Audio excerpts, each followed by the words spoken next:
संपूर्ण भिन्न शैली रे दही बैगण ता संगकु देसी गुआ घिओ हेंगु छुंका अरुआ अन्न आउ अबा दरकार कौन तृप्त हो आत्मा आउ मन। प्रस्तुति प्रणाली सहज भारी आसंतु देखिबा डेरी न करी। दर्शक बंधु समस्त को करुची मु प्रणिपात माँ गेलु हांडीशाल को आपण मानकु बहुत बहुत स्वागत। मात्र 7 मिनिट भितरे संपूर्ण भिन्न शैली रे दही बैगण आसंतु करिबा प्रस्तुत। दर्शक बंधु आज आम जो दही बैगण प्रस्तुत करवा टिके अलग शैली रे प्रस्तुत करवा स्वाद पूरा पूरी जबरदस्त। एठी देखंतु मु नेची कला बैगण आपण माने जे कोन से बैगण नै परिबे। बैगण को प्रथमे छोट छोट खंड करके काटिके पानी रे पकेकी रखिबे जहा फल रे कि आ बैगण कला पड़िबनी। तापरे आमे प्रेशर कुकर रे नबा गोटे चमच सोरिष तेल, 5 फुटण गोटे छोट चमच, ता सहित किछि भृसंग पत्र, आपण माने चाहिए किछि आंब कसिया अदा मध्य हटी देई परंती, ता सहित सुखिला लंका आउ कंचा लंका आउ किछि भृसंग पत्र को एठी फुटै देबे जहा फल कि गोटे बहुत बढ़िया बास्ना आसीबो। एमिति भल भाबरे फुटी गला परे जाल को टिके बढ़े देबे माने मध्यम जाल कर देबे। ए बैगण में जो काटिकी रखिथिले छोट छोट खंड करके एठी पकै देबा।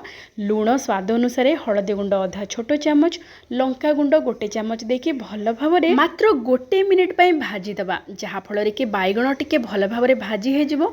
सेई भितरे आमे गोटे जबरदस्त मसला गुंडटे प्रस्तुत करवा। एठी देखंतु मसला गुंड पई मु एठी नेची गोटे छोट चमच जीरा, गोटे छोट चमच नबा धनिया, गोटे छोट चमच नबा पान महुरी। ए सब मसला को आपण माने एमिति सीधा सळक नेबे, बिल्कुल गुंड नेबेनी। एमिति जदि आपण माने ताजा मसलार गुंड व्यवहार करिवे बहुत बढ़िया बासना, बहुत बढ़िया स्वाद रहिबो।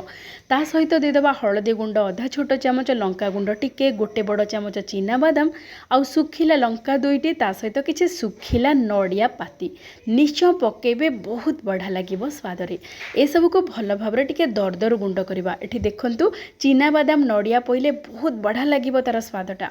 एठी हमर मसला प्रस्तुत हो जाइछि। एमिति मसला गुंड को आपण माने टिके अधिक परिमाण रो जदी प्रस्तुत करिथिबे आपण माने 2 मास पर्यंत व्यवहार करि परिबे रखिकी। एठी देखंतु मते एठी गोटे चमच रो दरकार मसला गुंड, एठी गोटे बड़ चमच मसला गुंड दबा।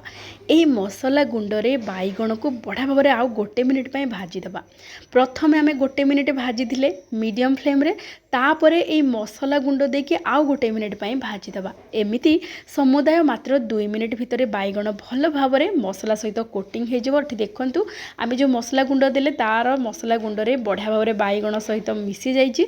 एबे आमे टिके पानी दबा, मात्र गोटे चमच पानी दे प्रेशर कुकर ढांकुणी दे दबा आ मीडियम फ्लेम रे मात्र गोटे सीटी आसीबा पई छाडी दबा। बिल्कुल ताठू अधिक सिझेबेनी, बैगण टिके भल भाव में सिझी जिवो किंतु गोटा गोटा थिबो। एठी देखंतु आमे जो टिके पानी देथिले बैगण टिके लटपट हो जाइछि। आ केमिति देखंतु बैगण गोटा गोटा अछि, जदि अधिक सिझे देबे पूरा पूरी मिसी जिवो, भर्ता हे जिवो।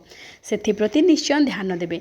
एमिति समुदाय 7 मिनिट लागिबो। प्रथमे 2 मिनिट आमे बैगण को भाजिले, आउ जो 5 मिनिट आमे मीडियम फ्लेम रे गोटे सीटी आसीबा पई छाडिले। एमिति 7 मिनिट भितरे हमर बैगण ठी पूरा पूरी प्रस्तुत हो जाइछि। एबे आमे कोन करबा ना गैस रो फ्लेम को पूरा ऑफ कर देबा। गोटे गिन्नारे गिने दही को भल भाव में फेंटिके एठी दे देबा।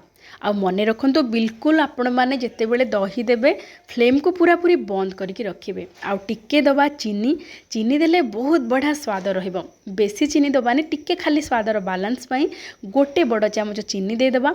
आ किछि कटा धनिया पत्र देके भल भाव में गोळै दबा। एबे हमर प्रस्तुत हो जाइछि पूरा पूरी भिन्न शैली रे दही बैगण। एमिति दही बैगण थरे प्रस्तुत करंतु, अरुआ भात सहित बहुत बढ़िया लागिबो।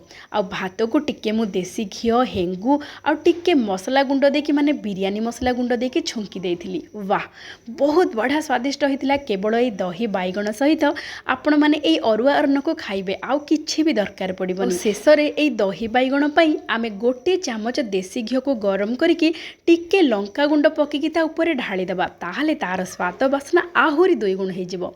एमिति आपण माने प्रस्तुत करंतु, खांतु, समस्तंकु खुआंतु, देखिबे समस्तंकु बहुत बढ़िया लागिबो। आजिर प्रस्तुति आपण मानकु केमिति लागिला विनम्रतार सहित अनुरोध निश्चय जणेबे। जदि भल लागि थाए तेबे प्लीज लाइक शेयर सब्सक्राइब करबा सहित हाइप मध्य करदेबे। आउ जदि आपण माने फेसबुक पेज रे देखुथांती तेबे विनम्रतार सहित अनुरोध निश्चय फॉलो करिवे। तेबे आजि पई एतिकी, पुणी देखा हबा आउ गोटे चलचित्र रे आउ गोटे संपूर्ण नुआ व्यंजन सहित। जय जय जगन्नाथ।